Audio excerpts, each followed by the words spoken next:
बजे भोर हरिया में 3 बजे भोर हरिया में 3 बजे भोर हरिया में रंग खेल है ओइना छौड़ी लाइट के नहरिया में एगे लाइट के नहरिया में रंग दिल कौदी पका छौड़ा 3 बजे भोर हरिया में रंग दिल कौसुमितवा छौड़ा 3 बजे भोर हरिया में रंग दिल कौ पहला दवा छौड़ा 3 बजे भोर हरिया में रंग खेले रंग दिल कौ छोटलिया छौड़ा 3 बजे भोर हरिया में 3 बजे भोर हरिया में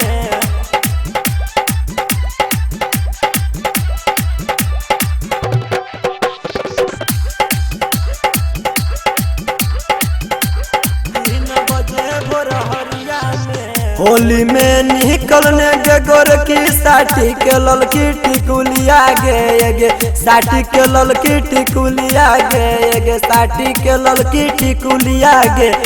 रंग दिल को प्रभातवा छौड़ा 3 बजे भोर हरिया में रंग दिल को मनोरंजन छौड़ा 3 बजे भोर हरिया में रंग दिल को छोटलिया छौड़ा 3 बजे भोर हरिया में 3 बजे भोर हरिया में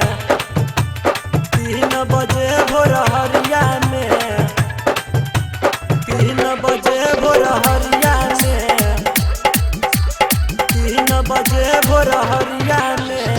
कोई नहीं बुझता होली में छौड़ी डाली देता भीतरिया में एगे डाली देता भीतरिया में एगे डाली देता भीतरिया में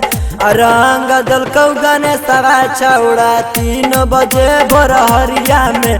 रंग दिल कौ नीतीशवा छौड़ा 3 बजे भोर हरिया में यो रंग दिल कौ रोहितवा छौड़ा 3 बजे भोर हरिया में 3 बजे भोर हरिया में